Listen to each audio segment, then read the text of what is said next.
Welcome to Trending in Education. Mike Palmer here. Excited today to talk about a new book called How to Get the Most Out of College.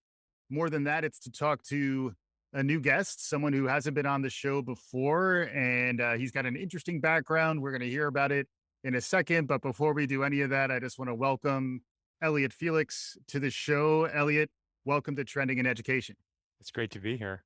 You're also the founder of Bright Spot Strategy, which is another hat that you've worn over the years. I saw a couple of YouTube videos and podcast interviews in that context. So hopefully we'll get different dimensions of you to come out as part of this conversation. To begin, we always love to hear our guests tell their own story in their own words. So can you catch our listeners up in terms of who you are and how you got to this point in your professional life? Yeah, I'd be happy to. It's an interesting story that's informed how I think about learning and education, wearing a number of different hats, a consultant, a student, a teacher, a father. Mhm. And all these, I think, have helped me think about how people learn and how to help them learn more effectively and have better experiences. I actually started off as an architect. I loved architecture and I loved working as an architect. But for one problem, we didn't know enough about the people we were designing for. And it was a fantastic education in terms of understanding problems, understanding people, understanding places, presenting your ideas, learning how to test things out, embracing failure and learning through your mistakes. So all of that was awesome. And then I got into the profession and we did these great projects, but I found myself frustrated that we were often solving the wrong problem. It hadn't been well defined. We didn't know enough about the people. Mhm. And so I went back to grad school with the hope of understanding that and had a great experience at MIT, where MIT is this wonderful interdisciplinary place where you just can't help but bump into people that are quite smart, quite a bit smarter than you are, working just as hard as or harder than you, and are passionate about what they do and happy to help you learn. And I feel like I went into MIT an architect and I came out a designer. Mm. And I found myself at a company called DEGW that was led by and founded by one of the part-time faculty at MIT named Frank Duffy. And what we would do at DEGW is solve that problem about not knowing enough about people, Mhm. because our job was to write the design brief. So our job was to frame or define the problem Mhm. for the workplace and for learning environments. So we would interview people and survey them and conduct workshops and look at the competitive landscape, look at the peer institutions. And through that, we would figure out what's the problem for the architect to solve so that they can create a better design. Mhm.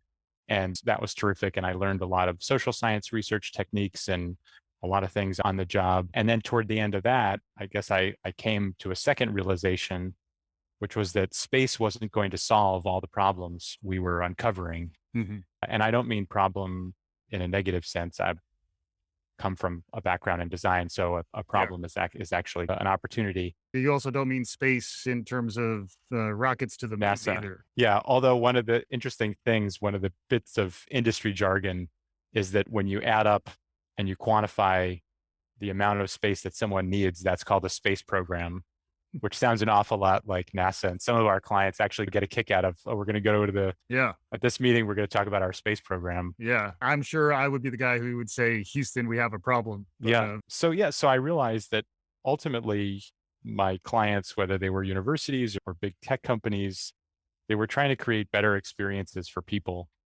And doing that, of course, relies on inspiring and functional spaces, the right amount of space in the right place.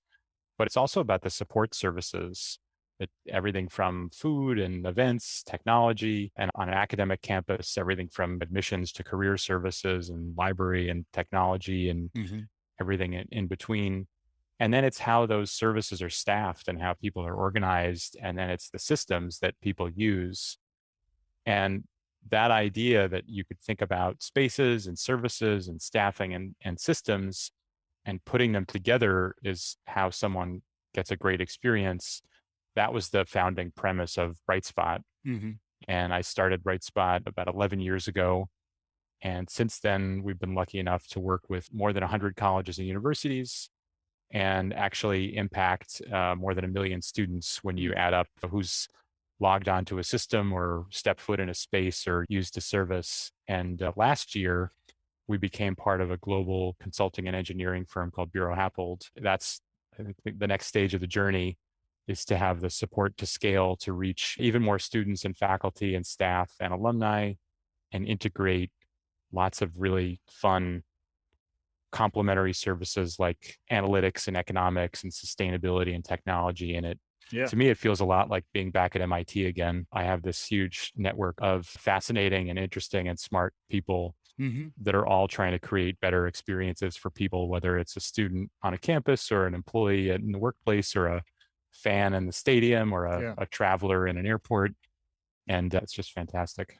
And on top of all those potentialities, there's also the unfortunate reality of the pandemic, which I've heard described as liquefying the status quo. Credit to Timothy Clark, who had that turn of phrase, which I really like.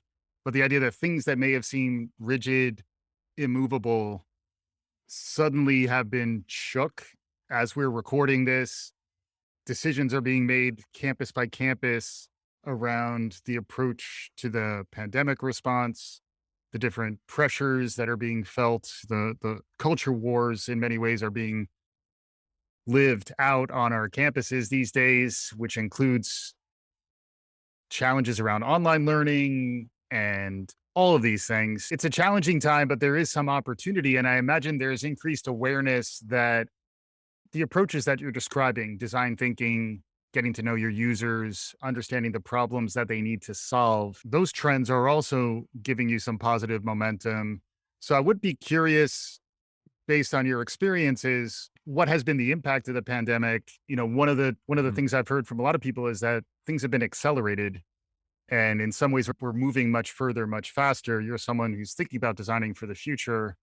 Any perspective on how things have been transformed in the last couple of years? Yeah, I think now it sounds a little trite to talk about the pandemic as an accelerator, but I'll give myself a little bit of credit for writing a post that said that in March of 2020 and talking about the things that were likely to pick up that were already reshaping higher education, remote work being one of them, and online learning being the other. As we've all been on a sprint that turned into a marathon over the last 18 months, there have been 4 big disruptions, right? Climate, social justice, finances, and public health, all compounding to create a lot of crisis and a bit of opportunity. The opportunity part comes in because I think now institutions are more aware of the need to think about the future, the need to do things differently, the need to give people more flexibility in terms of where and how they work and learn, the need to support the whole student, to think about mental health, to think about not just the traditional student that they may have been designing for. And I hope we can soon drop that term because I don't think it's all that relevant anymore. Drop the idea that we're assuming that all our students are living on campus or nearby and they're studying full time and they're financially dependent on their parents. 18 to 24. Yeah, 18 to 24. And so I think the opportunity comes in if we think about who today's student is and who tomorrow's student is going to be and give them greater flexibility in where and how they learn, create more equitable experiences, and then take some of the lessons from the pandemic. And for me, one of the big ones that we've observed is what we've been calling the kind of a COVID paradox. Everyone learned that they can do more online, but also how much they value getting together in person. Yeah. And so I think what that's really going to be is a refocusing of the purpose of the campus to be more about community and collaboration and creativity, to be about facilitating the things that you can do better in person, that I don't think students were clamoring to get into the back row of a large lecture hall, but they were to get into the lab to do research with their professors, or into the dance studio, or into the maker space, or into the shop, or studying with another student, or working on a project together in front of a whiteboard. Yeah. Yeah, that was the stuff in your book and in what I saw you putting out to the world lately, mainly on LinkedIn, which is another place where I'd recommend folks to check out Elliot Felix and what he's doing over there. But there was a certainly a designer's sensibility, an architect's Hmm. sensibility, but also a very human-centered understanding of flexible use of space, also use of outdoor spaces, and comfort reimagining some of those old constructs. I saw even, a mock-up of a converted lecture hall or a classroom with room for tables with chairs around them, and that presumes a certain level of lower density, which also was an interesting concept for me. When I saw you'd written a book about, how to get the most out of college, I thought it was going to be more traditional. Like I've heard a lot of college guides, but I actually think this one and what I've seen from you has a little more openness to possibility. That's where I'd love to get a little more of your perspective on where things might go and where there is some opportunity to let go of some notions that maybe we've been holding a little too close around the way lecture halls work or the way student services work or the way online learning might work. Any thoughts on where we might be able to head in terms of the design of these spaces? Yeah. When people talk to me about the future of education and what it means for spaces and student services, I feel like my answer is informed by the different perspectives I have. I think one of the key pieces is creativity. And I'm a dad. I have a 3.5-year-old son and a 6-year-old daughter. And one of my most amazing education memories was studying with Nora to take an exam when she was not quite 4 to get into advanced placement for kindergarten in New York City. It's a totally ridiculous enterprise, but we're looking at this book and we're going through the practice questions, and she's almost 4. And the question is, Dan has 5 balloons and he pops 3. How many does he have left? And she said, why did he pop the balloons? Which I thought was just such a better question. And rather than teach little kids to be calculators, maybe we can help bring out their creativity. And I think that goes for all parts of education. And I think as we're thinking about the campus, we need to think about how we're enabling creativity, how students can work on projects that help them make an impact and connect them to a purpose and a passion. When I've been wearing the part-time faculty hat, a few years ago, I taught innovation in a design and management program. And I got to see the power of active learning, of not just, lecturing, but actively engaging students on projects. And we turned a course that was a seminar masquerading as a lecture into more of a studio-based, project-based learning course. Hmm. And I had the 2 years to compare, and it was just night and day. And so that I think whenever I've taught a class or been a guest speaker or a guest critic, I'm always trying to embrace project-based learning and connect the class to a career path, because I think that's really what gets students excited. And then they're exploring different futures. They're imagining themselves in the future. They're building the skills they need. And then as a student myself, I had a great time at MIT, but it was very much a time of transition. We had an outgoing department chair, we had a new dean, and it was a bit of a kind of leadership vacuum. And I was on the student government, and we stepped up to fill the vacuum. And we did a project that sort of foreshadowed what I ended up doing for a living, which is we did a survey of the students, we did town hall meetings, we did comparisons to other departments.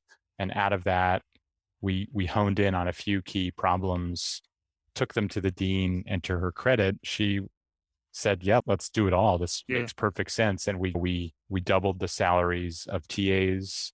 We adjusted the schedule, the course grid, so that people could cross enroll Hmm. more easily. Hmm.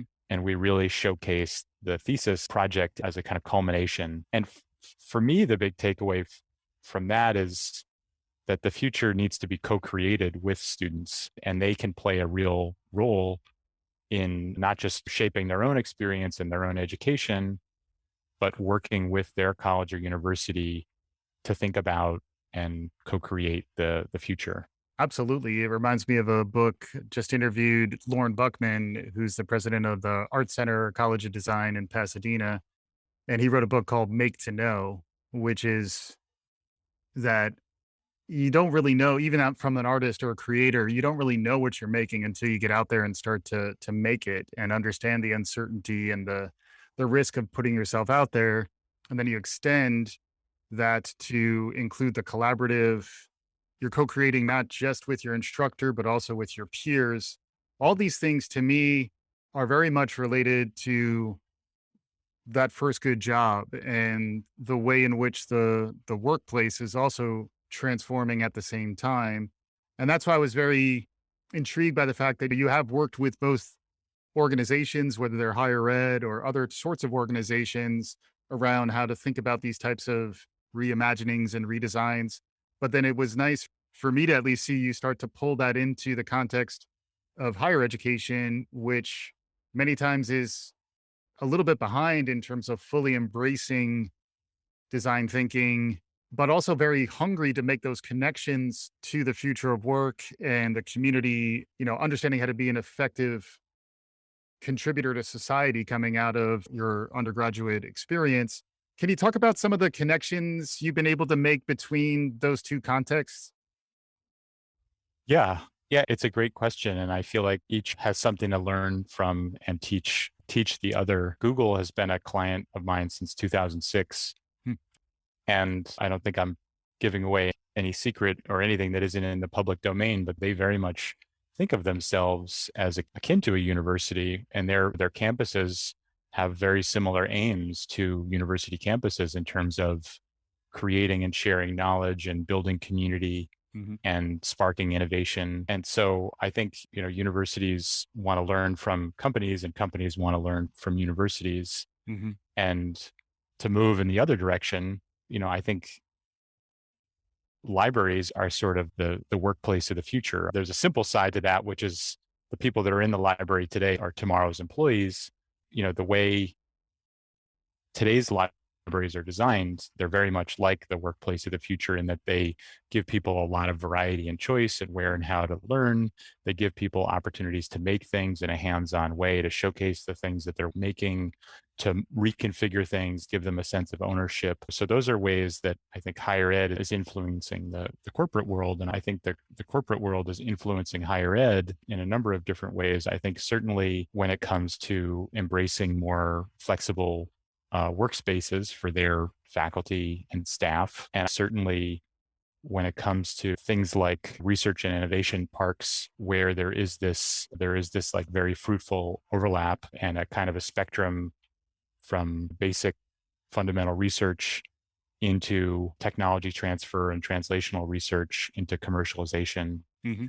Um, so I think there is a really good dialogue there. Yeah. And what I liked about the book was that it did seem to bring to bear a little more of the user-centered orientation of product design. What Mhm. problems are students actually going to face their first year or two, or really getting through college? And even the structure was very much, laying out a little bit of, your first principles to begin with, then talk about the things that are universally applicable, but then also to reinforce the point you made earlier, one size fits none, a Mhm. sensibility that both understanding what's uniformly true, because there are some truths there, but also then understanding what each individual will have that is unique. And to your point, give each person the ability to feel some sense of control and some sense of identity through their experience. Can you talk a bit about that dimension of what you were getting at?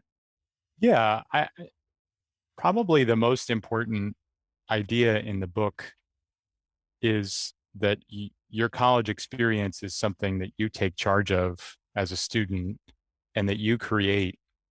And I think the reason that's so important is that the dominant narrative of college or of education in general is that it's something you navigate. People say navigate all the time, or they Mhm. talk about getting through. And I get that college can feel like an obstacle course, but I think with the right information and the right inspiration and the right relationships, people can see college as something not just to navigate, but actually to create. And so I conceived of the 127 tips as building blocks for people to create their own experience.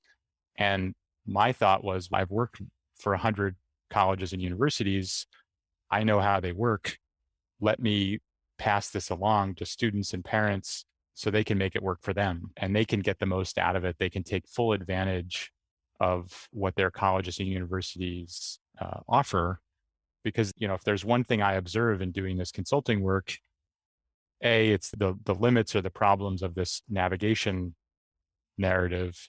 But I think it's also that colleges and universities are amazing places that offer so many things that are not fully taken advantage of. Most libraries, for instance, are these student service hubs where you can not only get help on what book should I use in this research paper, but there are these hubs to support all kinds of student projects, help with writing so that you can clarify your thesis or better structure an argument, help with communication and presentation, Mhm. help with analyzing and visualizing data, help fabricate a prototype, to help record and edit a video. Mhm. And a lot of these services go unused. When we're doing service design work for colleges and universities, the refrain we hear over and over again is, how do we make our services more visible? And increasing access and awareness is really important. And so is, from an equity standpoint, making sure they're delivered in a way that people feel comfortable using them. They know it's for them. There isn't a stigma associated with getting help. And so that's really what I was hoping to do, is help people understand that college is something you create, and here are the building blocks to do it. Yeah. In that sense, that I did appreciate the aspirational quality of it, where this is right within your reach, but you just Mm. need a different lens and a different way to almost put aside some of your preconceptions of what college is supposed to be and allow yourself to lean into what do you need and how can you get it out of this experience. Also, really appreciated the focus on belonging. Good experience design makes people feel at ease and it removes some of those concerns, those threatening contexts. Particularly in this day and age, we all are feeling more under siege and Yeah. finding ways that wayfinding through campus, even, recommending as one of your tips to get lost on campus. That struck me in that places where I feel safe getting lost, I feel safe in.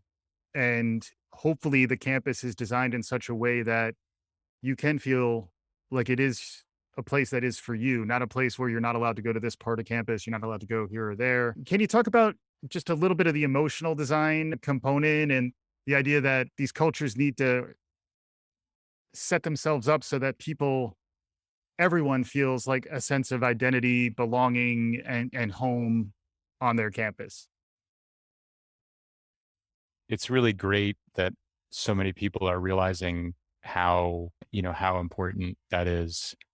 And one of the best parts of doing this book was getting to interview lots of really knowledgeable people who have dedicated their whole career to what then shows up as a tip or two in my book, which obviously doesn't do it justice. But one of the folks I interviewed was Dr. Terrell Strayhorn, who's the provost at Virginia Union University.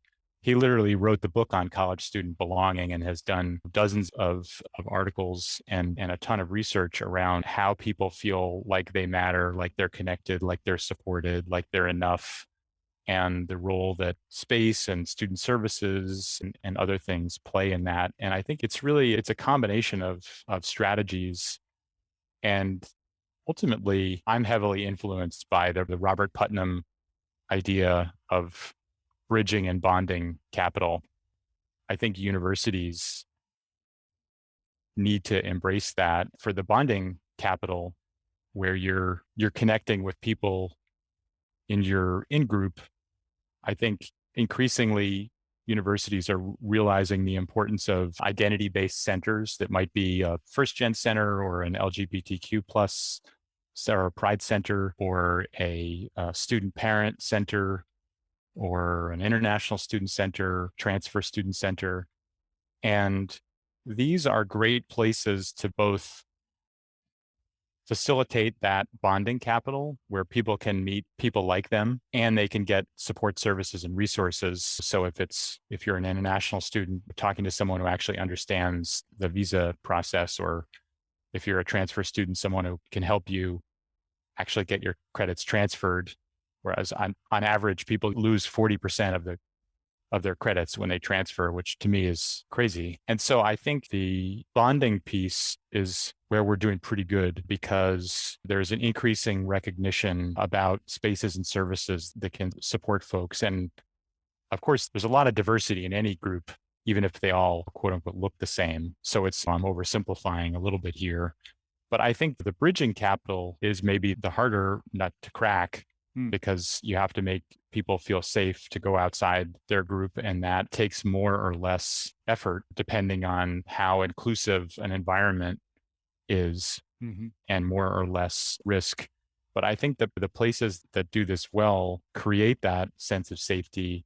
They create the spaces and the activities, whether it could be around sports, it could be around culture, it could be around anything that brings people together to build those bridges, and then gives them the skills to do it. So I think now you can take a workshop on communication across difference. You can take an intercultural skills assessment to see where you fall on a spectrum. So universities are doing a better and better job of giving students the tools, and staff and faculty, but giving them the tools, the skills, the occasion, and the spaces to meet each other. But I think the success depends a lot on the culture of the campus and how inclusive it is, which has to do not only with the space but the leadership and the history and so many other factors. Culture. Yeah, exactly.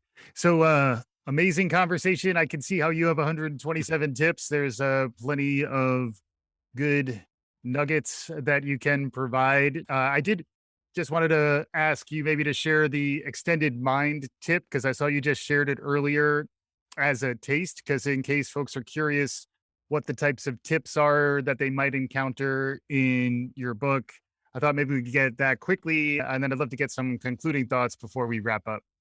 Sure. I don't have them all committed to memory, but since I posted this one today, I can tell you that tip number 64 is to use space as a tool for memory, identity, and belonging. And the thought there is that space can be part of your extended mind, which is a concept created by cognitive philosopher Andy Clark. He talks about the extended mind as a tool beyond your brain or body that you can use to think with, a way to augment your capacity.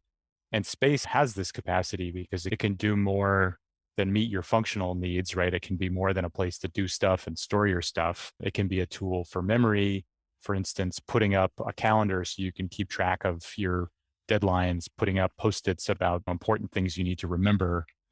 It can be a tool for identity because you can show yourself things that remind you of who you are and what's important to you. And it might be pictures of friends and families, or a map of places you've been, awards you've won. And it can be a tool for belonging because you can show yourself what you're a part of, which maybe it's a team or friends or family. So much of the book is about how you do more with less, how you get a 2 for 1. And I think it's a great example of how space can do more and help create your experience. And there's lots of other tips like that. There's another one on connecting the dots with your class projects, which I think is so important because students are going to get asked to do lots of different projects for each class. And if you can find a common theme, let's say it's something about water, and you talk about the politics of water in your political science class, and you talk about the quality of water in your environmental science class. Now you can dive into the same thing in much more detail, and it starts to maybe tell you a bit about something you want to explore in an internship or as a career, and can save you time in the process. You can either save time or go into greater depth, or both. So much of the book is about trying to help people make more or make the most of their time in college. My son just turned 3, so I'll have to refer to the 2030 something edition. But I also Yeah. think for parents, there was a lot. The name of the book is How to Get the Most Out of College. Elliot Felix has been a wonderful guest here with us today. As we're bringing it home, Elliot, we talked about a lot of really interesting points and perspectives. We're always trying to get out ahead of what's new and emerging. Concluding thoughts? I would say I talked about the most important concept in the book is for students to see college as something that they do more than navigate, but it's something they create. And I think a close second is the idea that academics, social, and career are connected. And I think the more people can think about those not as separate activities, but as part of the same experience, the better off they'll be. Mm. And when I set out to write this book and impart and share what I've learned from working with all these colleges and universities, I found that the books that were out there were either quite serious and didn't recognize what a social process education is. So it's great to talk to people about how to study, but if you also don't have a group to study with or a group to work on that project, it's not going to work out so well. Or they were all social, how to get along with your roommate, and or they were either about your college search or while you're in college or career, but not all three. And so if people can be thinking about when they go to class, how they meet the group of people that they're going to find community in, and then what that group does with, say, a class project to then explore a career path, I think they're so much better off. Yeah. And I think if students, parents, institutions can think about those together and think about the whole student, higher ed will be, even stronger than it is today. Awesome. Outstanding stuff. Elliot Felix is the founder of Bright Spot Strategy. He's the author of How to Get the Most Out of College. Elliot, thank you very much for joining us. My pleasure. Thank you. And for our listeners, if you like what you're hearing, write us a review, share this episode, share the good word. We'll be back again soon. This is Trending in Education.